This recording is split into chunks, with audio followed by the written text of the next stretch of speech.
নমস্কাৰ বন্ধু বান্ধৱীসকল আজিৰ এই ভিডিঅ'টোত বন্ধু বান্ধৱীসকল অসম চৰকাৰৰ ফালৰ পৰা যি ৩২,০০০তকৈ অধিক পোষ্ট আহি আছে সেই পোষ্টবিলাকৰ কাৰণে ইম্পৰ্টেণ্ট জিকে কুৱেশ্যন এনচাৰ 15টা লৈ আহিছোঁ গতিকে আপোনালোকে ভিডিঅ'টো অকণো স্কিপ নকৰি শেষলৈকে চাব। ১ নম্বৰ হাৰিয়াং বংশৰ কোনজন শাসকক কুনিকা বুলি কোৱা হৈছিল? উত্তৰ ক অজাতশত্ৰুক। ২ নম্বৰ ৩২৩ BCত আলেকজেণ্ডাৰৰ মৃত্যু ক'ত হৈছিলে? উত্তৰ হৈছে ক বেবিলনত। আৰু তেওঁ আছিল মেচিডোনিয়াৰ এজন প্ৰভাৱশালী ৰজা আৰু তেওঁ বৰ্তমানৰ ইৰাকৰ বেবিলনত মৃত্যু হৈছিলে। ৩ নম্বৰ আলেকজেণ্ডাৰৰ আক্ৰমণৰ সময়ত তলৰ কোনটো বংশই উত্তৰ ভাৰতত শাসন কৰি আছিলে? উত্তৰ হৈছে গ নন্দ বংশই। আৰু এই বংশৰ প্ৰতিষ্ঠাপক আছিল মহাপদ্মানন্দ আৰু এই বংশৰ শেষ ৰজাজন আছিলে ধনানন্দ। ৪ নম্বৰ তলৰ কোনটো ঠাইত বুদ্ধৰ মৃত্যু হৈছিলে? উত্তৰ হৈছে কুশীনগৰত। আৰু বুদ্ধৰ জন্ম হৈছিলে নেপালৰ লুম্বিনীত। আৰু ৫ নম্বৰ ভগৱান মহাবীৰৰ প্ৰথম শিষ্য কোন আছিলে? উত্তৰ হৈছে জামালী। তাৰপাছত ৬ নম্বৰ চাণক্যৰ আন এটা নাম কি আছিলে?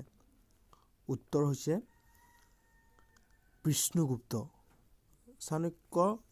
চাণক্যই অৰ্থশাস্ত্ৰ পুথিখন ৰচনা কৰিছিল।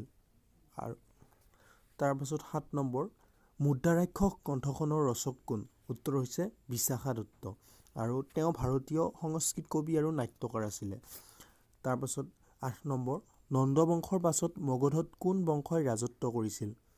উত্তৰ হৈছে মৌৰ্য বংশই। এই বংশৰ প্ৰতিষ্ঠাপক আছিল চন্দ্ৰগুপ্ত মৌৰ্য আৰু এই বংশৰ শেষ ৰজা আছিল বৃহদত্ত। তাৰপাছত ৯ নম্বৰ চৰক কাৰ ৰাজ চিকিৎসক আছিল? উত্তৰ হৈছে কনিষ্ক। আৰু তেওঁক ভাৰতৰ চিকিৎসা বিজ্ঞানৰ পিতৃ বুলিও কোৱা হয়। তাৰপাছত ১০ নম্বৰ ভাৰতত প্ৰথমে কোনে সোণৰ মুদ্ৰা প্ৰৱৰ্তন কৰিছিল? উত্তৰ কুষাণ বংশই। তাৰপাছত ১১ নম্বৰ প্লাচিৰ যুদ্ধ কিমান চনত সংঘটিত হৈছিল? উত্তৰ হৈছে খ ১৭৫৭ চনত। এই যুদ্ধ বংগৰ শেষ স্বাধীন নবাব চিৰাজউদ্দৌলা আৰু ব্ৰিটিছ ইষ্ট ইণ্ডিয়া কোম্পানীৰ লগত ১৭৫৭ চনৰ ২৩ জুনত পলাশী নামৰ ঠাইত সংঘটিত হৈছিল। তাৰপাছত হৈছে ১২ নম্বৰ ১৯০৫ চনত বংগ বিভাজনৰ সময়ত ভাইচৰয় কোন আছিল? উত্তৰ হৈছে লৰ্ড কাৰ্জন। তাৰপাছত ১৩ নম্বৰ স্বৰাজ মোৰ জন্মগত অধিকাৰ মই সেইটো ল'মেই কোনে এই কথাষাৰ কৈছিল? উত্তৰ হৈছে বাল গংগাধৰ তিলক। তেখেতে কৈছিলে এই কথাটো। তাৰপাছত ১৪ নম্বৰ ভাৰতত উগ্ৰপন্থী আন্দোলনৰ পিতৃ বুলি কাক কোৱা হয়? উত্তৰ বাল গংগাধৰ তিলক তেখেতকেই কোৱা হয়। তাৰপিছত ১৫ নম্বৰ তলত উল্লেখ কৰা সকলৰ ভিতৰত কোন আগতে এজন বিপ্লৱী আছিল যি পিছলৈ যোগী আৰু দাৰ্শনিক হৈছিলগৈ?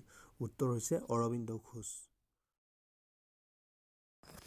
ধন্যবাদ বন্ধু বান্ধৱীসকল আজিৰ ভিডিঅ'টো ইমানেই আছিল আৰু ভিডিঅ'টো শেষলৈকে চোৱাৰ বাবে আপোনালোকক ধন্যবাদ জনাইছোঁ আৰু মোৰ চেনেলটো আপোনালোকে ছাবস্ক্ৰাইব